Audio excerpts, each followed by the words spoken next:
बसलेले सांगली जिल्ह्याचे आदरणीय पालकमंत्री श्री चंद्रकांत दादा पाटील सर, त्याचबरोबर अध्यक्ष जिल्हा परिषद सांगली संगीता पाटील मॅडम, दैनिक जनप्रवासचे अध्यक्ष श्री संजय कुकडे साहेब, बेडकर मॅडम, आमचे सर्व सहकारी व्यासपीठावर उपस्थित सर्व माझ्या ऐकते बसलेले माझ्या बंधूंना भगिनी, आजचा दिवस या खऱ्या अर्थाने जेव्हा आपण एखादा गौरव होतो, एखाद्या चांगल्या कामाचा जेव्हा कौतुक होतं, तर अनेकदा आपल्यालाही दूध मिळतो.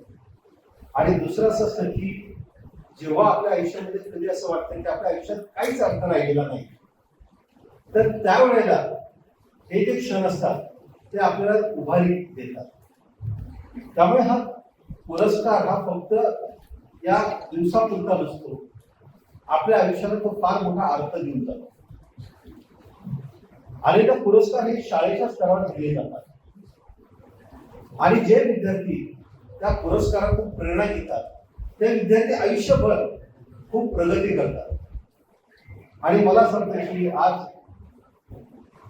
जो पुरस्कार सोहळा आज करण्यात येत आहे, जे लाभार्थी या पुरस्कारामुळे तुमच्या आयुष्यामध्ये अतिशय चांगले दिवस म्हणजे खूप चांगला काळ यावा.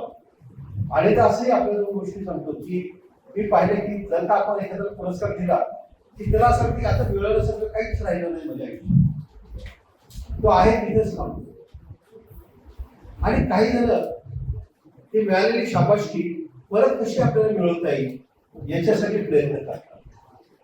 बरेचसे म्हणतात की नोबेल पारितोषिक मिळालेले लोक यांना आयुष्यात एकच पारितोषिक मिळतं, पण मेरी क्युरी नावाची महिला होती, तिला फिजिक्स आणि केमिस्ट्री या दोन्हीमध्ये 12 वर्षाच्या अंतराने नोबेल पारितोषिक मिळालं. तर आपल्याला एखादा बक्षीस मिळालं, आपला एखादा गौरव झाला, तर तो गौरव हा आपण खऱ्या अर्थाने आपला पुढचा गौरव कसा येईल या दृष्टीने पुढे आपण पावलं टाकली पाहिजे. तुमच्या सर्वांचं मी अभिनंदन करतो.